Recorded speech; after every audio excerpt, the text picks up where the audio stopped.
Buenos días y bienvenidos a mundodesconocido.es. Se utilizaron minibombas atómicas en el atentado de las Torres Gemelas el 11 de septiembre del año 2001. ¿Se utilizaron artefactos nucleares? Yo sé que esta pregunta o afirmación, como lo queráis ver, en muchos de vosotros hará saltar una larga sonrisa.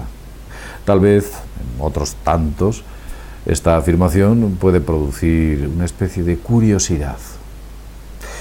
Lo cierto es que a lo largo de este vídeo vamos a dar y explicar y demostrar que muy posiblemente artefactos nucleares, o mejor dicho, minibombas atómicas, fueron utilizados en el atentado de las Torres Gemelas y el edificio número 7 en Manhattan aquel fatídico día. Cuando estamos hablando de minibombas atómicas, debemos explicar la posible existencia de las llamadas minibombas atómicas.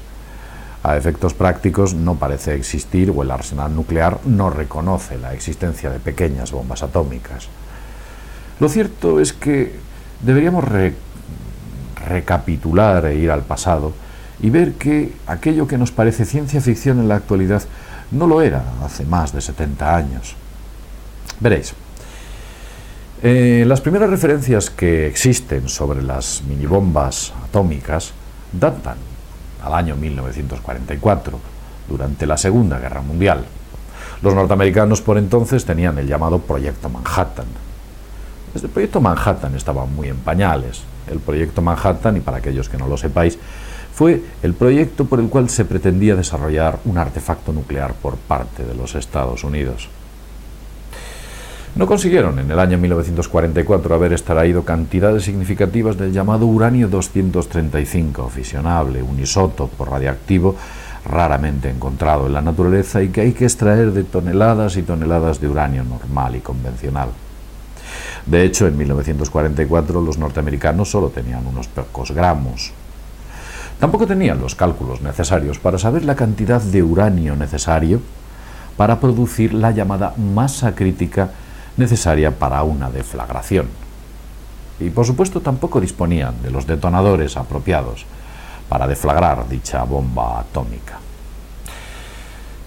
Pese a los cientos de miles de documentos, no penséis que son pocos, que en la actualidad Estados Unidos mantiene como top secret o alto secreto, pertenecientes todos ellos a la Segunda Guerra Mundial y capturados a los alemanes, un físico alemán, cuyo nombre es Rainer Karlsruhe, con grandes conocimientos, sólidos conocimientos y una gran trayectoria dentro de la física de partículas y concretamente en el tratamiento de uranio, en el año 2003 aproximadamente hace unas sorprendentes revelaciones.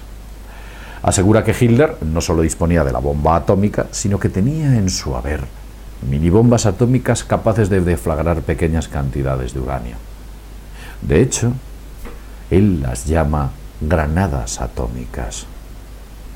Aparentemente, y según este hombre, Rainer, dice que estas granadas atómicas fueron desarrolladas al más alto secreto por el equipo de físicos de Karl Liebknecht, uno de los equipos que desarrollaron las presuntas, y digo presuntas, bombas atómicas alemanas, aunque francamente hay pruebas bastante sólidas que demuestran que efectivamente estas armas existieron.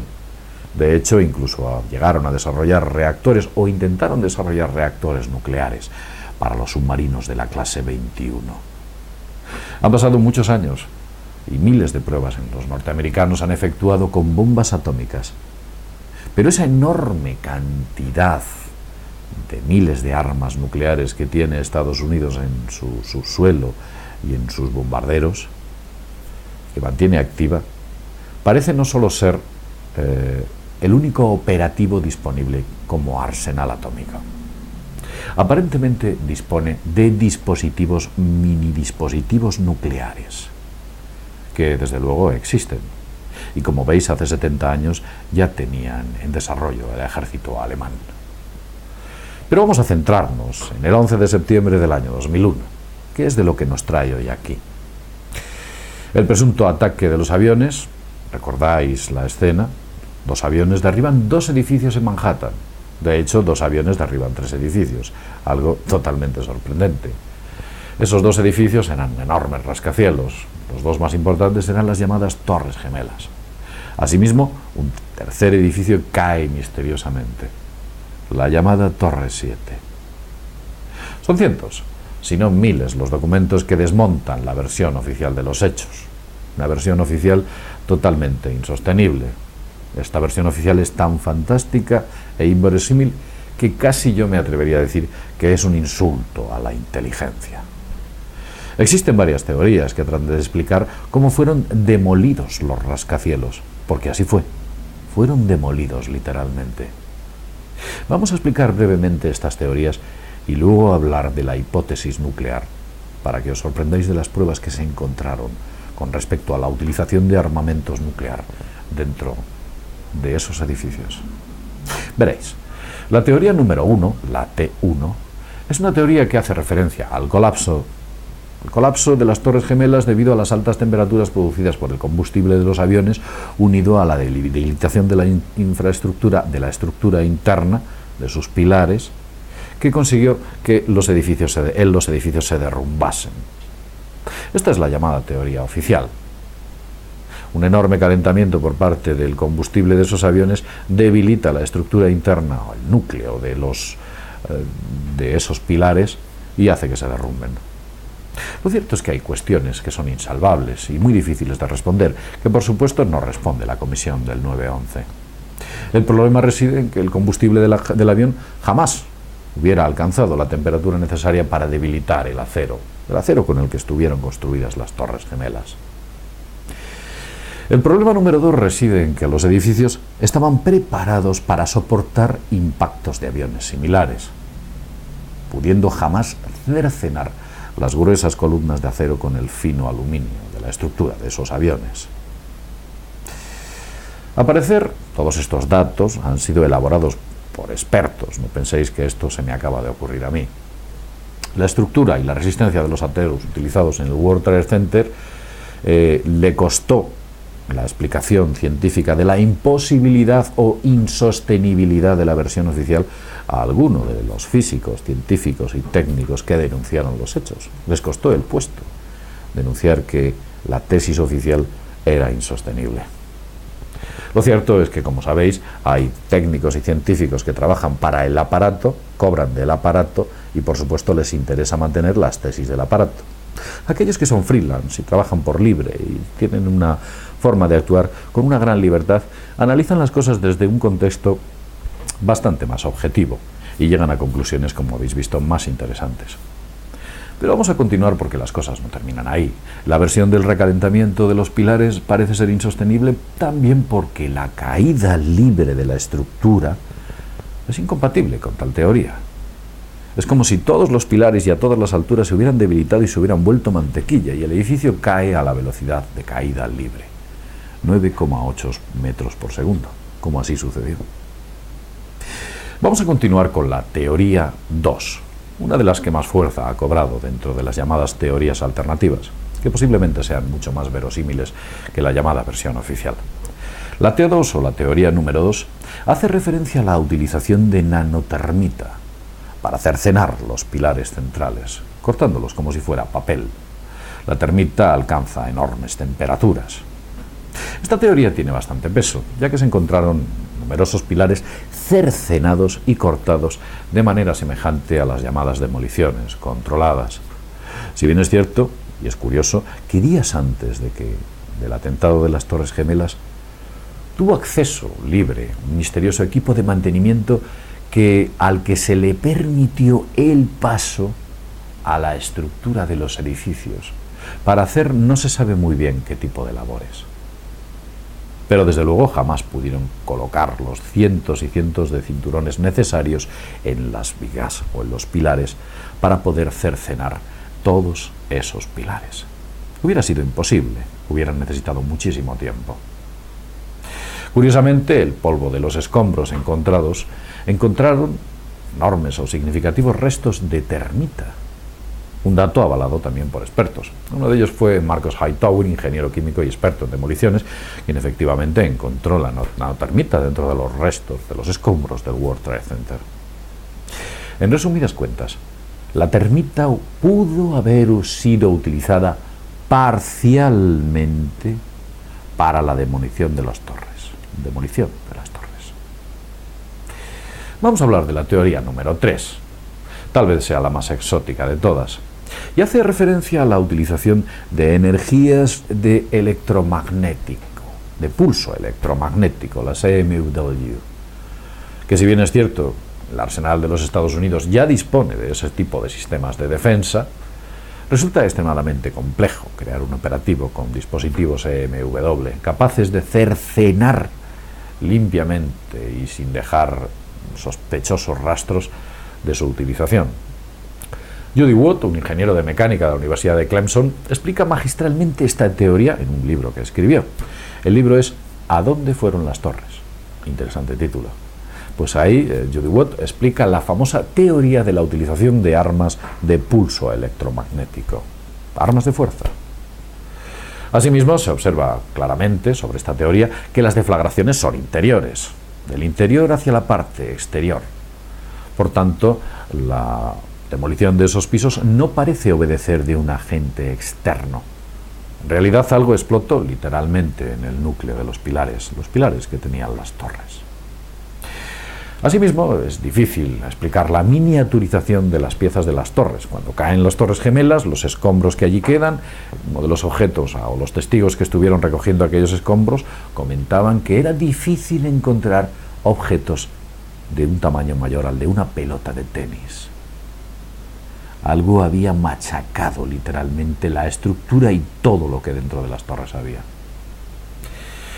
Y ahora vamos con la teoría atómica.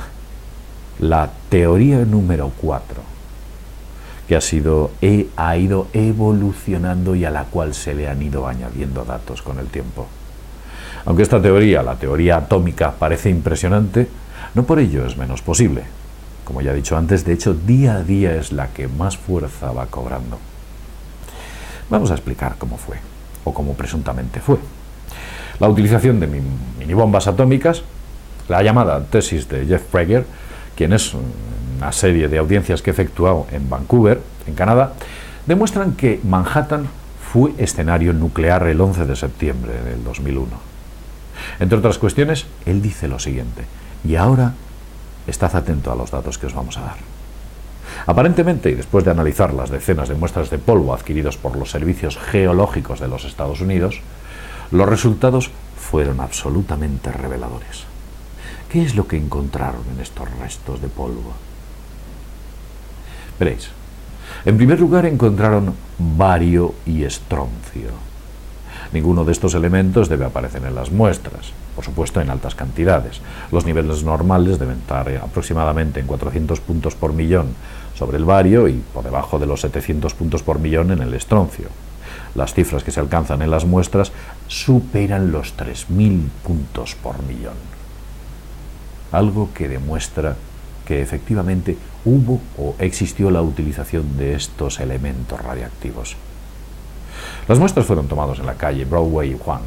De ahí sacaron esas muestras de donde se consignó, que fueron varias decenas de muestras, no penséis que fueron pocas. ¿Qué más apareció en ese polvo? Apareció torio y uranio. Estos elementos solo existen en forma radiactiva. El torio es un elemento radiactivo formado a partir del deterioro del uranio. Es muy raro y no debe estar presente jamás en los escombros, o nunca debió estar presente en esos escombros. Pero efectivamente aparecen esos elementos en el aire, y en los escombros aparecen de manera totalmente alarmante. ¿Qué más aparece? Pues aparece litio. Con la presencia del litio, existe una evidencia convincente de que se ha producido una fisión del uranio al torio y el helio, con la consecuente disminución del helio dando lugar al litio, encontrando altísimas cantidades de este elemento en el aire. ¿Qué más aparece? Pues fijaos, aparece otro elemento extraño, el lántano. El lántano es un elemento que surge a través de la desintegración del bario, y eso es una prueba irrefutable de una deflagración nuclear. Otro elemento que aparece, el itrio. Es el elemento siguiente que aparece después de la descomposición del estroncio, que nuevamente confirma la presencia de bario y reafirma y avala la posibilidad, más que posibilidad diría, la certidumbre de la deflagración nuclear o una serie de deflagraciones nucleares existentes en la zona durante el 11 de septiembre del año 2001. Hay más. En el ambiente apareció cromo. La presencia del cromo, que es una firma clara y adicional, demuestra la detonación nuclear. Un elemento que aparece cuando se produce semejante detonación, el cromo, pues efectivamente en las muestras también aparece. ¿Y qué más podemos encontrar? Están todos los ingredientes. El tritio, un elemento muy raro que no debe ser encontrado en el aire. Y fijaos, curiosamente, 11 días después de los atentados, del autoatentado, aparece en los sótanos del World Trade Center número 6, concretamente en cantidades superiores a 55 veces superiores a lo normal. Imaginaos. Otra prueba más, la utilización de las bombas atómicas o de las nanobombas atómicas, como lo queráis llamar. Conclusión.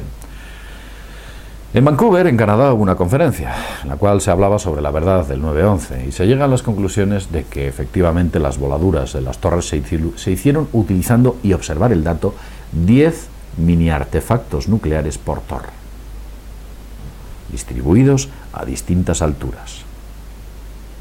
La parte inferior se utiliza nanotermita, las vigas más poderosas, y en unas cantidades suficientes como para que todo aquello, toda esa estructura, quede hecha literalmente polvo. También, como ya he dicho antes, hay tesis avaladas por expertos como Denis Cimino, quien un hombre que tiene una gran experiencia sobre la utilización de dispositivos de deflagración nuclear, añadió que se utilizó un curioso y sofisticado sistema de radiocontrol que sincronizó las explosiones de estas minibombas para generar esa caída vertical. Las armas se dispusieron en los núcleos de acero, cortando las vigas como si fuera papel de fumar, literalmente. Hubo varios científicos en aquel congreso y todos avalaron esta tesis. Por ejemplo, Clarence Coeur, Jeff Prager, quien afirma que el 9/11 fue un evento nuclear, después de presentar todos los estudios, avalando tal hipótesis. Clare Kewen también explica detalladamente el operativo resultante y necesario para poder llevar a efecto esta operación. Otro personaje, como por ejemplo Don Fox, también importante, científico importante, vinculado a la investigación alternativa de la demolición de las Torres Gemelas.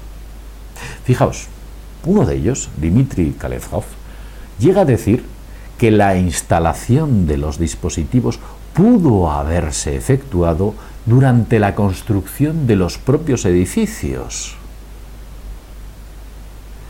Como vemos, todo esto es alucinante. Lo cierto es que las pruebas ahí están. Imaginaos qué mente puede haber detrás de alguien capaz de instalar dispositivos nucleares y armas de termita en la parte inferior para matar a miles de personas. Imaginaos qué mente tiene que haber para operar de manera semejante con sus propios ciudadanos. Pensad en todo esto, pensad en la crisis, pensad en todos los problemas que tenemos. ¿Quién puede producir en este mundo que conocemos tan sospechosamente imperfecto? Para finalizar, os diré que tengo previsto efectuar una pequeña actividad. Veréis, el día 22 de diciembre de 2012, el día después del juicio final, el día 22 de diciembre, en Valladolid, me gustaría hacer una comida con un posterior coloquio y debate sobre todas las cuestiones que tratamos en Mundo Desconocido, una especie de toma de contacto de aquellos gente o amigos de mundodesconocido.es. Aquellos que puedan ir a esa comida, bueno, lo único que se va a cobrar es la propia comida, que serán unos 22 o 23 euros aproximadamente. Deciros que podéis reservar vuestra mesa. Después de la comida habrá ese debate y nos conoceremos un poquito, y siempre es interesante debatir con la gente de a pie este tipo de cuestiones. Bueno, pues si queréis hacer la reserva, el número de teléfono es el 983 370073. El restaurante se llama Puente Mayor y está situado al lado del Puente Mayor, en Valladolid, concretamente en la Plaza de San Nicolás, número 9. Recordad, la comida con posterior coloquio y debate la haremos el sábado 22 de diciembre a las 14 horas. Es cuando podéis reservar, si queréis ir allí, que debatamos un poco sobre este tipo de cuestiones. Yo también pagaré, no penséis que me libro de ello. Bien, y sin más, desde mundodesconocido.es, nos vemos en el próximo videoprograma. Hasta pronto.